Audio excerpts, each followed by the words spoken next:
As Evan was about to set off, he felt a sudden twinge of concern at leaving the boy with the stranger. The concern was quickly followed by a rush of guilt for having had such a thought about fate.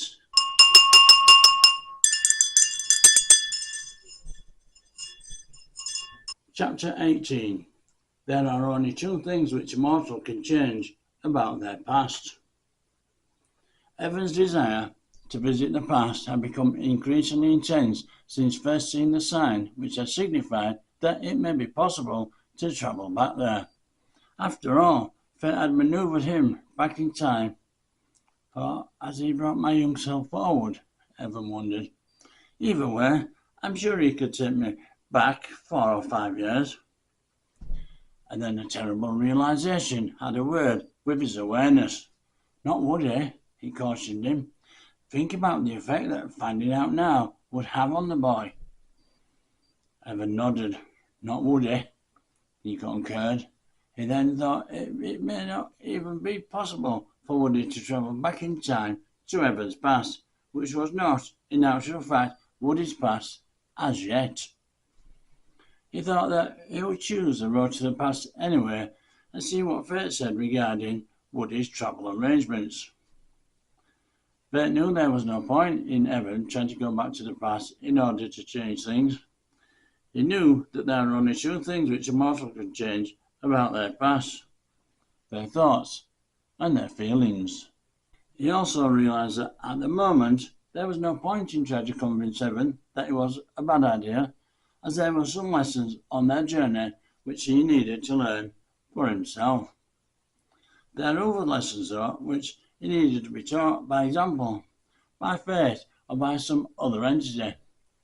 Furthermore, the boy had bestowed the gift of choice upon Evan.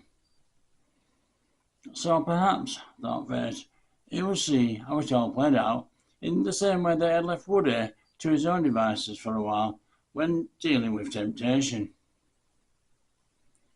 Fate tried to prepare Evan for the disappointment that lay ahead by saying, I must warn you not to expect too much if you go back there, especially on your own.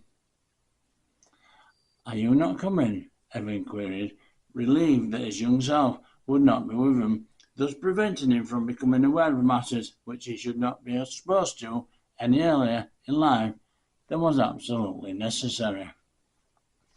No, you go on ahead and tend to watch everything that you need to take care of. We will see you in a while when you get back.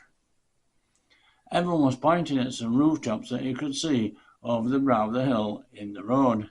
Is that it? Is that the past? Yes, that's the past, replied Fate, trying to sound as unenthusiastic as he could, in the forlorn hope that the tone of his voice may at least put a dent in Evan's enthusiasm. It never happened. Evan could hardly wait to set off. From where they were standing, the rooftops with their terracotta chimney pots appeared to be less than half a mile away, up a road which climbed towards its destination, the rooftops of reminiscence. See you in a while then. Where will you be? Over there on that bench. I don't know how long I'll be. We will wait however long it takes, my friend, Fate assured him, knowing that Evan would not be away for very long. As Evan was about to set off, he felt a sudden twinge of concern at leaving the boy with a stranger. The concern was quickly followed by a rush of guilt for having had such a thought about fate. He then turned and began walking up the hill. Fate and Woody sat themselves down at the side of the road upon the wooden bench. The bench was a comfortable affair which possessed a splendid grain that ran throughout its entirety. It had obviously been designed and built by a proud craftsman in the days when quality came before quantity. Woody's feet just about managed to reach the floor when he was on the bench, and when he sat right back, his feet came clear of the ground. He started swinging his legs while softly humming a tune that was vaguely familiar to Fate.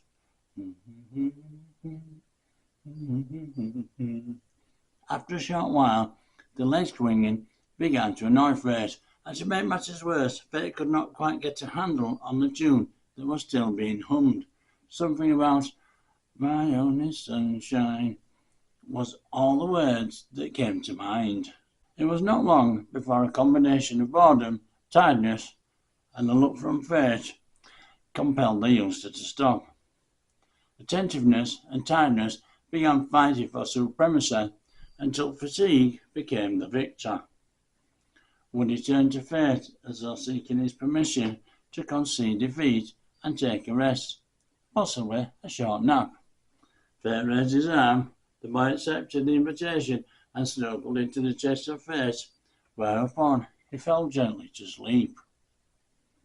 Evan, on the other hand, was still walking at a lively pace and was almost at the top of the hill. Phew, he puffed. He didn't look that far away. It's further than I thought. Almost there. Just a few more steps and...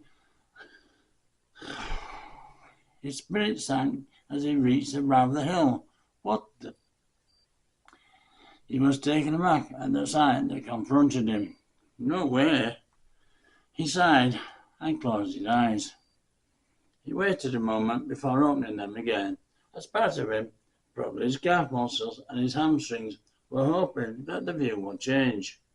But no, it remained the same. It's not as though there was anything ghastly for him to see. On the contrary, he could still see the stone rooftops with their terracotta chimney pots. It's just that they were smaller, or to be precise, further away. How can this be? He frustratingly asked of himself.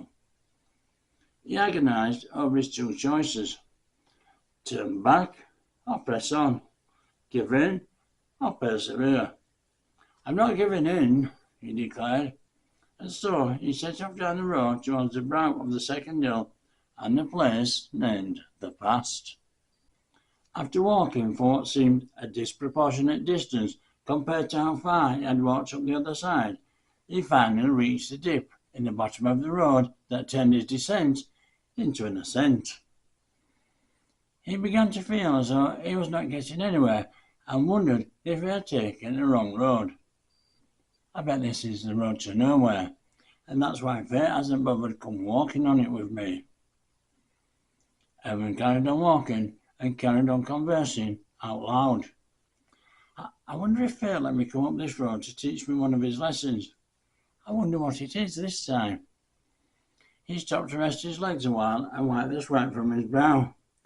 If he dare say to me, let that be a lesson to you, I'll give him a lesson of my own. Fueled by his determination to succeed and show Fate that he could take whatever lessons were thrown at him, Evan sprinted towards the top of the hill. Yeah! He cried triumphantly as he reached the top of the hill. Only this time, when his eyes met another, even steeper hill, curse words left his mouth. He peered away into the distance at the barely visible rooftops. He let out another sigh, so deep and long that it compared to the road that lay ahead, and then muttered some more swear words. Once he had calmed down, he realized that it was also his duty to teach the youngster and not leave everything in the hands of Fate. I shall teach him by example, he vowed, and show him that persevering with something that is challenging until you succeed builds character. Once again, he wondered if his words were his own or whether he was being unconsciously manipulated by Fate.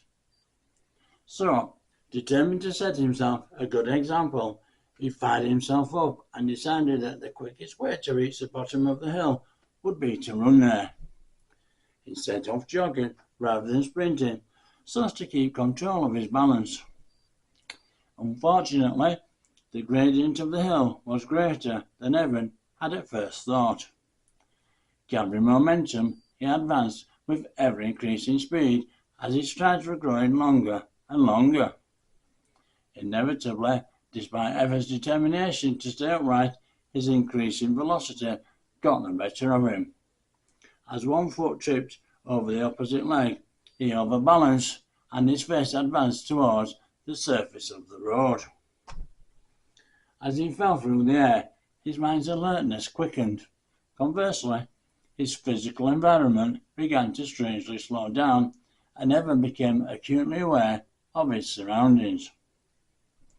He could hear voices somewhere in front of him, one of which he felt certain belonged to Fate, and even though his face was heading towards an encounter with the tarmac, his mind still wondered how he was back in the company of Fate, who he had left at the bottom of the first hill.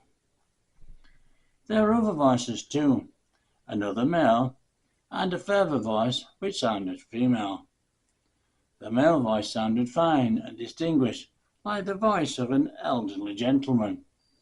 The other voice he could hear, the woman's voice, sounded soft and dreamy. And then the impact which the road had been promising was delivered to Evan's face. The pain sobbed through his head, bright hot pain, which turned red, then darkness, and then stillness.